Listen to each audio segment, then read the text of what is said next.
Hello friends, welcome to Matt Kitchen. Matt কিচেনে আপনাদের সবাইকে স্বাগত। পুরনো বন্ধুদের পাশে থাকার জন্য ধন্যবাদ এবং নতুন বন্ধুদের স্বাগত জানিয়ে শুরু করছি আজকের রেসিপি। আজকে এখানে কয়েক টুকরো কাতলা মাছ নিয়েছি। একদম ঘরোয়া সিম্পলভাবে আমি কাতলা মাছের ঝোলটা তৈরি করছি আর সেটাই শেয়ার করছি। প্রথমে মাছটাকে ভালো করে ধুয়ে নিয়েছি, তারপরে কাটা ভাঙা উষ্ণ গরম জলেও আমি ধুয়ে নিয়েছি।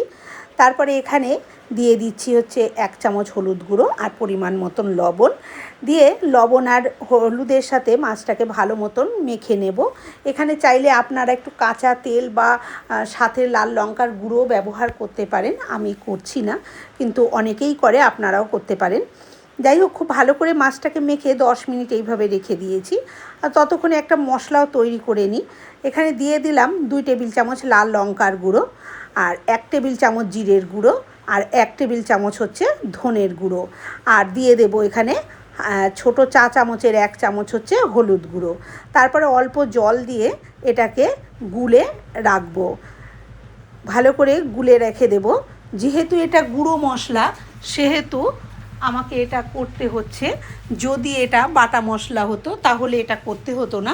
গুঁড়ো মশলা তরকারিতে দিলে অনেক সময় চেয়ে চেয়ে থাকে, সেই জন্য আগে থেকে যদি মশলাটা ভিজিয়ে রাখা হয় তাহলে কিন্তু চেয়ে চেয়ে থাকে না।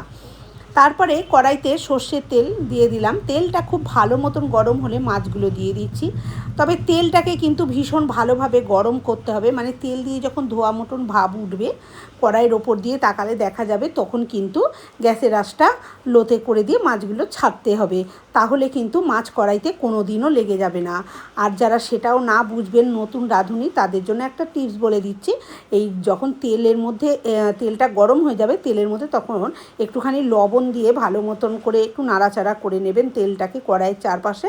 তাহলেও কিন্তু আর মাছ তেলের মধ্যে কড়াইয়ের মধ্যে এরকমভাবে এঁটে থাকবে না। এই যে আমি দিয়েছি দেখুন, মাছগুলো কিন্তু কোনো রকম এঁটে নেই, কি সুন্দর নড়ে চড়ে দুপাশটা আমি লালচে করে কিন্তু ভেজে তুলে নিচ্ছি। এবার বাকি মাছগুলোকেও কিন্তু আমি এই তেলের মধ্যেই ভাজা করে নেব।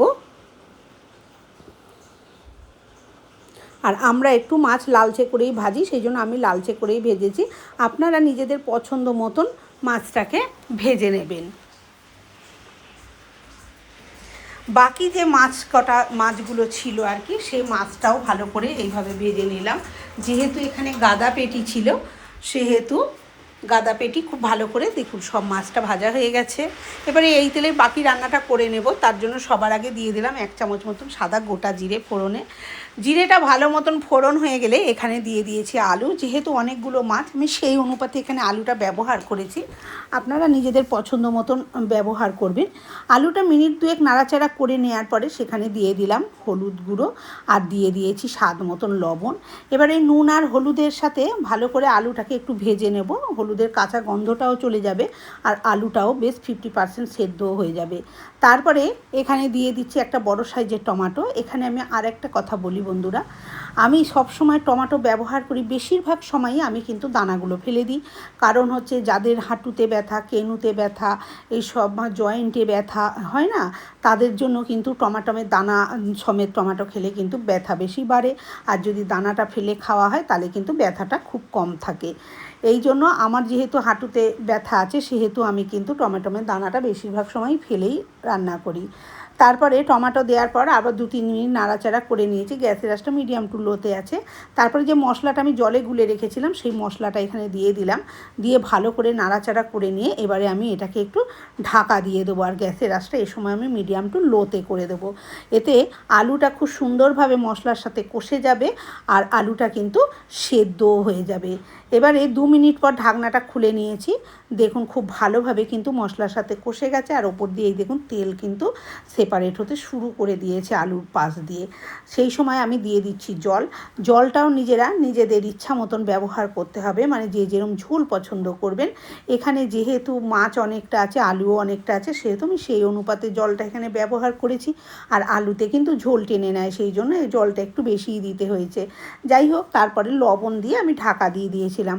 মিনিট 3 পর ঢাকনাটা খুলে নিয়েছি। দেখুন ঝোলটা কিন্তু খুব সুন্দরভাবে ফুটে গেছে। এবারে আমি মাছগুলো দিয়ে দিচ্ছি, যে ভেজে মাছগুলো রেখে দিয়েছিলাম সে মাছগুলো সব এক এক করে এর মধ্যে দিয়ে দিচ্ছি।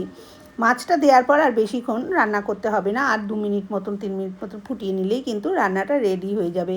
সম্পূর্ণ মাছটা দিয়ে একটু নাড়াচাড়া করে দিয়ে এবারে আমি ঢাকা দিয়ে দেবো। আর এখানে আপনারা চাইলে একটু গরম মশলা ব্যবহার করতে পারেন, আমি দিচ্ছি না। আর ধনেপাতাও দেওয়া যেতে পারে, আমার কাছে যেহেতু নেই ধনেপাতা এই মুহূর্তে, তাই আমি দিচ্ছি না। মিনিট 2-3 পর ঢাকনাটা খুলে নিয়েছি, দেখুন খুব সুন্দরভাবে কিন্তু ঝোলটা অনেকটাই কমে গেছে। আর একটু আমি ঝোলটাকে ফুটিয়ে টানিয়ে নেব, আর 2-1টা আলুও ভেঙে দিচ্ছি। ঝোলের আলু যদি এইভাবে ঝোলের মধ্যে ভেঙে দেওয়া হয় তাহলে কিন্তু সেই ঝোলটা একটু গাঢ়ও হয়ে যায়, আর ঝোলের স্বাদও কিন্তু ভীষণ ভালো হয়। বন্ধুরা, আমার আজকের এই কাতলা মাছের রেসিপি কেমন লাগলো কমেন্ট করে অবশ্যই জানাবেন। ভালো লাগলে একটা লাইক দেবেন, আর আমার চ্যানেলে নতুন বন্ধু হয়ে থাকলে চ্যানেলটি সাবস্ক্রাইব করে নেওয়ার অনুরোধ রইল। পাশে থাকা বেল আইকনটা অবশ্যই প্রেস করবেন, কারণ আমি যখনই কোনো নিত্য নতুন রেসিপি শেয়ার করব নোটিফিকেশন পৌঁছে যাবে আপনাদের কাছে সবার আগে। এবার আমি গ্যাসটা অফ করে স্ট্যান্ডিং টাইমে 2 মিনিট রাখছি, তারপর সার্ভ করে দেখাচ্ছি। আজকের মতন এই পর্যন্ত। ভালো থাকবেন, সুস্থ থাকবেন।